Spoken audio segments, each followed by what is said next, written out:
जोङो बिदों बेखौनो रन्जन दैमारिखौ गोसो जानानै जेलाव दोनदों रन्जन दैमारिखौ बख'नो हायैनि जेबो माबा गैया खारन गैया बिथांमोनहा बिथांखौ गिदों प्रमद बर'नि परिबर्तन जागोन होननानै बुंनाया बोरो दिनै जोंनो मानो 30 थाखा हाजिरायाव जोंखौ दोनदों लाजिनांसिगौ परिबर्तन जाबायब्ला जोंनो रन्जन दैमारिखौ गोसो जानानै जेलाव दोनदों रन्जन दैमारिखौ बख'नो हायैनि जेबो माबा गैया खारन गैया बिथांमोनहा बिथांखौ गिदों बे आखलनि थाखायनो होखारजादों ओमफ्राय दा गर्जननि माबा मोनसे बिथाङा एगेन्स्ट लाबाय थादों गले गले बिथाङा बुंदों आं गोबां बुंनो सानाखै बे देरफुबाय थानाय गथ' टेलेन्ट गोनां गथ' खिन्थु आखल आखुखौ दायाखै बे गथ'आ अमिय'आ माखासे डिसिप्लिनारि एक्टिभिटी माखासे मरेल आरो एथिक्सखौ बे बिल्ड आप खालामनांगोन बेहा टेलेन्ट दङ भबिष्यताव लिडार जानो हागोन खिन्थु आखलखौ जुदि बे सोलोङाबा बबे समाव मा बुंनांगौ बबे समाव मा बुंनाङा बेखौ जुदि बे सोलोंनानै लायाबा बिनि लिडार जागोननि सिमाङा एखे निराखार आरो गोजान दा आं बुंनो नागिरनाय बेनो बनसुनि आं एडभाइजार नङा आरो जुदि बनसुनि गर्जना एडभाइजार होनोबा एबसुनिबो गर्जना एडभाइजार परिबर्तन माने गुस्लायनाय नङा होमबा सोलायनाय प्रमदनाव परिबर्तननि डिजाइनानो गैया बिथांनि आन्दलननि डिजाइनाबो गैयामोन बोरैबा थाखि थुखि डिस्ट्रिक्टनि दैदेनगिरिफ्रासो बिथांमोनखौहाय मदद होनानै लाबोखानाय बिथाङा दिनै गोदाव सोराव बिटिआर एकर्डआव बर'नि 3थि एकर्डआव जे फाइनाल एन्ड कमप्रिहेन्सिभ बिनिफ्रायनो फोरमान होनो हायो जे बिथांनाव आन्दलननि जे बड'लेण्ड मोननायनि डिजाइन बेनो गैखायामोन आरो बे परिबर्तननियाथ' ओरैनो इलेक्सनाव मोनसे नङा मोनसे बयबो एजेन्डा लायो दा बे परिबर्तननि जेबो नुथायखौ जों नुनो मोनाखै हाग्रामा बिथाङा जे मावदों बेनिख्रुइ बिथाङा दिनैसिम साबसिन मावनो हायाखै नंगौ बिथांमोना टाइम जायाखै जोङो दाबो बोसोरथामल' बारदों बाहाय जों हाग्रामाजों बोरै कम्पेयार खालामनो हानो नाथाय मोनसे बाथ्राया बेबो जे मुला जागोन बिफांखौ बिलाइ गांनायाव मिथिखायो होननाय बायदि दिनै रायजो राजाया एखेबारे असान्थि मोनफ्रोमबो एंगोलावहाय इउपिपिएलनि बिसिडिसि लेभेलनिफ्रायनो दिनै रायजो राजाफ्रा गावसिनि मानसिफ्रानो असान्थि आरो सेंग्राफ्रा खोब डिसकारेज आरो इउपिपिएल नागार कंग्रेसआव जयेन जागासिनो दङ सोरनावबा जयेन जागासिनो दं बेखौ नायोबा बनि परिबर्तन बे परिबर्तना मिनिंलेस रन्जन दैमारिखौ गोसो जानानै जेलाव दोनदों बे एकर्डजोंनो बख'नो हायो इउपिपिएलआ बख'नो हायो रन्जन दैमारिखौ बख'नो हायैनि जेबो माबा गैया खारन गैया बिथांमोनहा बिथांखौ गिदों जुदि बिखौ बख'योब्ला बर' रायजो राजाफ्रा इउपिपिएलखौ नागारगोन इउपिपिएलनि नेतृत्वखौ नागारगोन एबसुनि नेतृत्वखौ नागारगोन आरो माखासे बर' लिडारफोरनि गोजौआव बिथाङा थांगोन बेखौनो गिनानै इउपिपिएल नङा बर'निफ्राय सिगांनि आगुनि नेताफ्राबो रन्जन दैमारिखौ गोसो जानानै बख'वाखै खोब दुखुनांथाव फेरेंगा बिथाङा दाखालि माबायाव पर्बजरायाव थांनानै माबा पर्बजरानि साहा बागान मा बागानखौ एवजोबगोन जाहैदों बे नोङो लासिं सिं लाजि गैया खुरिया गावनि मानसिफ्रानो दंफां खावदोंनो पाब्लिकआनो हमबाय पाब्लिकआनो बुंबाय दा बेखौ सिगांनिफ्राय मोनथिबाय थाखादों दा गावनि मानसिखौ बियो दंफां दाननायनिफ्राय होबथानो हायाखै गावनि गभर्नमेन्टआव दंफां दाननायनिफ्राय होबथानो हायाखै बियो चिराङावनो बे पर्बजराखौ बेलाय मा फाजादों पर्बजरानि काहानिखौ बे मिथिया दाबो पर्बजरानि मोनसे फेमास मेथाइ दङ फेरेंगा बिथांखौ खननो थिनबा बे रोंनाय नङा खिन्थु गर्जना मिथिगौ पर्बजरा जाहाराव दंफां दाननो थांबोला साल जरा माखु जरा लाबो आदा लारु बान्दारु गर्जना मिथिगौ पर्बजरानि जाहारखौ बोरै फोथांफिननांगौ पर्बजरानि रायजो राजाखौ बोरै फोथांनांगौ फेरेंगा बिथाङा गर्जनाव सोंथों आरो बिथाङा गावनि खामानिखौ चिरांनि हाग्राखौ बिथाङा रैखाथि होगोरथों हाग्रामा बिथाङा होनबाय थादों बिथांनि मानसिफ्रा होनबाय थादों जे एनडिएजों जोङो एलायन्स खालामाखै खिन्थु आङो मोनथिदों मोनसे सुलुंनिफ्राय बिथांमोनहा दिल्लीयाव केम्प खालामनानै दंबाय थायो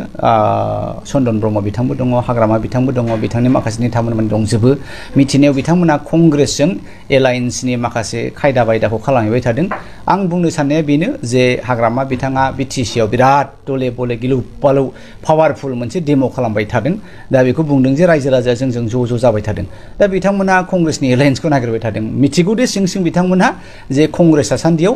बिटिसिआव सोरबा बे लकसभायाव देरहानांगौआ खोब गोब्राब दा बेखायनो बिथांमोनहा निस्सय बेबो खोमा जे कंग्रेसनि लिडारफोरजों मोजां रायलायनानै बिटिसिआव जुदि एलायन्स खालामनो हायोबा बिटिसिआ देरहागोन बिपिअ देरहागोन नाथाय मोनसे जिनिस एक्सपिरियेन्सआ बे जाहैबाय बिटार एक्सपिरियेन्स तरुन गगৈ साहाबनि आमोलाव कंग्रेस आरो बिपिएफजों बिराद मोजां एलायन्सआव दंमोन जेब्लानाखि बिजेपिआ पावाराव फैबाय हाग्रामाया जोंखौ जालदाब जोगारनानै बिजेपिजों फिउ बारलांबाय दिनै बिथाङा बिजेपिजों जोगार हरजाबाय फिर दा बिथाङा कंग्रेसजों एलायन्स जानायनि माखासे खायदाखौ खालामबाय थादों दा बेफोरो माखासे मोजां साइन नङा फारसेथिं जोंहा कंग्रेसनि लिडारफ्रा राहुल गान्धीया सोरबा खारगेया सोरबा केसि बेनुगोपाल बिथांमोनहा जितेन्द्र सिंह बिथांमोनहा एखे राजस्थान मध्य प्रदेश तेलेंगाना छत्तीसगढ़ आरो मिज'रामावहाय केम्पेइनाव खोब बिजि जोंनि लिडारफोरखौहाय एक्सुवेलि बिथांमोनहा रायलायनो सम मोननाय नङा दा आं बुंनो सानदों बिसो दा बिथांमोनहा बेफोरनिफ्राय गोजान थानाया मोजां माखासे अफारखौ होदों आंनिफ्राय आरो बे कंग्रेसनिफ्राय नङा लानानै बिथांमोनहा रायलायोबा मोनसे एंगेलजों जाहैनोबो हागौ आंनिसो बेक्तिगत बे कंग्रेसनि नङा आं आसा खालामदों जेब्लासिम मोना 100% मोनगोन बा होननो हाया नाजादों एपिसिसि नि लिडारफ्रा आंनि प्रति अननाय दङ एआइसिसि नि लिडारफ्राबो आंनि प्रति फोथायनाय दङ आरो गासै बिटिआरनि रायजो राजाफ्रा मोनसे आसा खालामदों दा बे हिसाबै आंबो आसा खालामदों प्रिपेयार खालामदों मेन्टेलि फिजिकेलि जुदि टिकेटखौ मोनोबा देरहानायनि चान्सआ खोब मोजां रायजो राजाफोरनिसिम बेनो नोंथांमोनहा गाब्रायनो नाङा बिटिसि आव थोजासे स्कप आरो चान्सेसफ्रा दङ मोजां नेतृत्व मोनोबा जोङो बिटिसि खौ लुखांफिननो हागोन गासैबो जाथिखौ अनलायनानै बिदा फंबायबो मिलायनानै मोनसे गोदोनि महर जोंनि खुंथायखौ जोङो लाबोनानै मोनसे दिनैनि बे टेक्न'लजिजों डेभेलप खालामफानो हानायनि डिजाइना कंग्रेसनाव दङ आखायनो बिथांमोना दा गाब्रायथों एबार रायजो राजाफ्रा जुदि दले बले कंग्रेसजों जुदि भट होनानै जय जयकार खालामोबा जोङो दिल्लीयावबो गभर्नमेन्ट दागोन आरो बिटिसि आवबो गभर्नमेन्ट दागोन अब्लानो जोङो बिटिसि नि महरखौ गोदानै महर लुखांफिननो हागोन जायखौ हिमन्त बिश्व शर्मा बिथाङा बुंबाय थादों जे 5 बोसोरनि उनावनो आसामखौ one of the top 10 develop state खालामगोन होननाया बे बाथ्राया एखेबारे नंखाय बिथांनाव बे डिजाइना गैया बे डिजाइना कंग्रेसनावसो दङ मानगोनां रायजोफोर गुबुन मोनसेया जाबाय केस थैना थांनायफोरनि थाखाय 5 लाख नखराव होनांगौ मार्टियारफोरनि थाखाय बेखौ सरकारा इस्यु खालामबाय नाथाय जोंहा गोबां जोहोलावफोर जेलाव दङ नोंथांमोना गोबाङानो मिथिया जानो हानाय सेन्ट्रेल जेल क'क्राझार बे जेलफ्रावथ' दङआनो आसामाव जेसेबां जेल दङ मोनफ्रोमबो जेलाव 10, 15, 20, 25 जन बर' सेंग्रा सिख्लाफोर दङ गोबाङानो मिथिया गावहा मा केस दङ बेखौ गोबाङानो मिथिया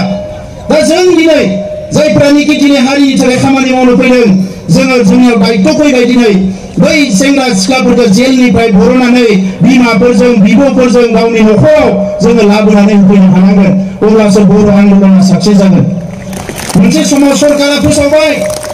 फासि होनानै सानै जोहोलावखौ नोंथांमोनहा थांनानै चिराङाव जोङो गिलु बालु आन्दलन खालामनानै सरकारखौ सिगिदों आन्दलना जोबाखै दा फासि होयोबा अरा आरो बारासो जोंगोन जोङो बिथांमोनखौ सिगिदों लोगो लोगो बिथांमोना साननो गोनां जादों रायजोफोर सरकारा राजनितिखौ गिया सरकारा डेम'क्रेटिक शक्तिखौसो गियो रायजो राजाखौसो गियो गणतन्त्रखौसो गियो जोंनि जिउआ मा जालांगोन जोंनि देहाफ्रा मा जालांगोन जों मिथिया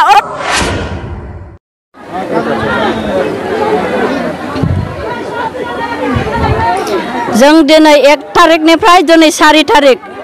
जोंनि संग्राम खालामनायनि जाथायानो जाहैबाय जोंनि सेलारि मोनैनि थाखाय जोङो स्कुलाव 9टानिफ्राय जोङो ओंखाम संनो थाङो जोंनि न' बां न'नि खामानिफोरखौ गारनानै 2टाल'खै जों खामानि मावो दिनै जोंनो सेलारि मोनैखाय 30 थाखा हाजिराजों जोंनि न'खरखौ जों बोरै फोथांनो जोंनि न'खरखौ बोरै फोथांनो फिसा फिसौजों जों बोरै गानहोनो जोमहोनो बे 30 थाखाजों जोङो मा मोनजायो मा मोनलोङो जेबो मोनजाया मोनलोङा बेनि माइरं सेरसेबो मोना आरो बिटिआर सरकारा गोबां अरुणोदय बायदिसिना ओरैनो जिरायनानै थाग्राफोरनो ओरैनो बेखौ सोना होनो हादोंबा जोंनि मावनानै मोननांगौखौ जोंनो मानो होनो हायाखै प्रमद बर'आ दिनै प्रमद बर'आ सिगाङाव गोदो मा बुंदोंमोन बे बुंदोंमोन गोरिब दुखिद्र मानसिफोरखौ आङो नायगोन परिबर्तन जागोन होननानै बुंदोंमोन प्रमद बर'आ प्रमद बर'नि परिबर्तन जागोन होननानै बुंनाया बोरो दिनै जोंनो मानो 30 थाखा हाजिरायाव जोंखौ दोनदों लाजिनांसिगौ परिबर्तन जाबायब्ला जोंनो बे सेलारिफ्रा बारायनांसिगौ दिनै जोंनो मानो बारायनानै होनो हायाखै जोंनो सेलारिखौ नांगौ जों बेयाव संग्राम खालामनाया जोङो सानब्रै जाबाय आरो जोङो बे संग्राम खालामनायाव सानब्रैयाव जुदि जोङो जेबो डिमान्ड मोना जोङो बे आरो खालामबावगोन जोङो स्कुल न' बन्द जों जिराया जों स्कुल थाला ओंखाम संग्रा फागघरखौ जों मा खालामगोन जोङो थाला होगोन 1 मास थाला होगोन जोङो आरो जोंनो गोख्रैनो जोंनो फिननाय नांगौ गोख्रैनो जोंनो सेलारि जोंनो बारायनायनि जोंनो दिनैनि दिनावनो जों मोजां खबर मोनाब्ला जोङो मोजां रिप्लाइ मोनाब्ला जोङो आरोबाव होगोन जोङो मेंनाय गैयै जोंनि जिउआ गोमानानै थांब्लाबो जों रावबो गिनाय गैया जोंनि बिमा माहारिया ओरैबायदि जोंनि फिसा फिसौखौ जोङो फोरोंलांनो जाहोलांनो थानबान जाबाय बिनिखायनो जोङो ओरैबायदि अर जोंनायजों जोङो संग्राम खालामदों संग्राम बिटिआरनि प्रमद बर'खौ जोङो बुङो गोख्रैनो जाहाथे जोंनि थाखाय राहा लायाबा जों आरोबाव खालामगोन स्कुलाव मानो नायबाबायो डिउटि खालामो मिड डे मिलनि खरसाफोरखौ होयो माइरंफोरखौ हरो जोंनि बिथनखौ मानो होआ बे बिथनखौ मोनाबा जों मारै संनो ओंखामखौ जों मारै संनो बोरै जों 30 थाखा हाजिरानि सानफ्रोमबो जोंनि फिसा फिसौखौ रसा फोनांनानै बे स्कुलाव जोङो खामानि मावबाय थानो हायो नामा आरो बे 30 थाखा हाजिराखौ जोङो नांगौ बायदि माहिलि जों मोना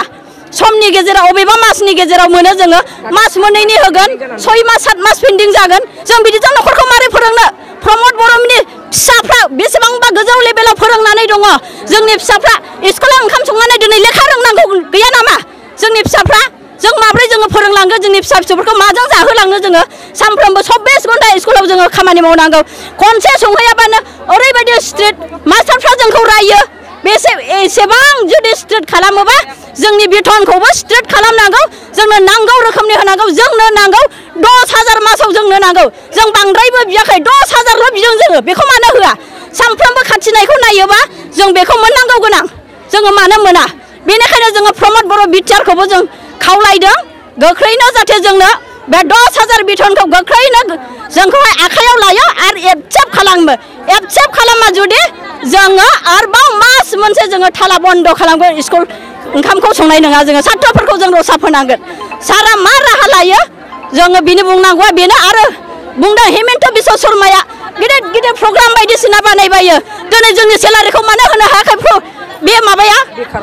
बेखारावबा ओरैनो ओरै एकदमबारे प्रग्राम बानायबायनानै थाखा गारहैनो हादों आरो जोंनो बे ओंखाम संनायखौ मानो होनो हायाखै बे हेमन्त बिश्व शर्माया जोंनो दायित्व लानांगौमोन बियो गिदिर गिदिर प्रग्राम बायदिसिना बेखारावनो थाखा गारबा बायदों दिनै जोंनो सेलारिखौ होआखै मावनानैसो जोङो बिदों बेखौनो होआ आरो माथो अरुणादय बायदिसिनाफोरखौ मावा मारैनो ओरैनो दुनायानि अल गासैयावबो बयबो ओरैनो मोनजायो जोंना मावनानैबो जोंनो अरुणादयखौबो जोंनो होबावा गासैखौबो जोंनिखौ मा खालामखो अरुणादय होगोन होननानै डकुमेन्ट्स बिनानै सोरबा सासे सानै मोनजानायखौबो दानहोबावबाय बरंस मानो बिदि खालामखो हेमन्त बिश्व शर्मायाबो प्रमद बर' हेमन्त बिश्व शर्मा गोख्रैनो एक्सेप्ट खालामनानै लायाब्ला जों हंग्रामखौ खालामगोन जों हंग्राम सोलिलांगोन 1 मास सोलिगोन जोंनि जिउआ मा जालांगोन जोंनि देहाफ्रा मा जालांगोन जों मिथिया ओरैबायदि जोंनायजों जोङो जेरै अरा ओंखाम सङो जेरै अरा जोंनानै ओंखामखौ फोमोनो जोंनि जिउआवबो जोंनि आत्मायावबो बेफोरबायदि रागा जोंनानै जों दिनै सान्दुं गोसायाव सानब्रै हंग्राम खालामदों सानब्रै दिनैनि दिनाव जोंनो डिमान्ड नांगौ रिप्लाइ नांगौ आरो जोंनो फिननाय नांगौ आंनि बुंनांगौआ एसेनोसै बेयावनो जोब्बाय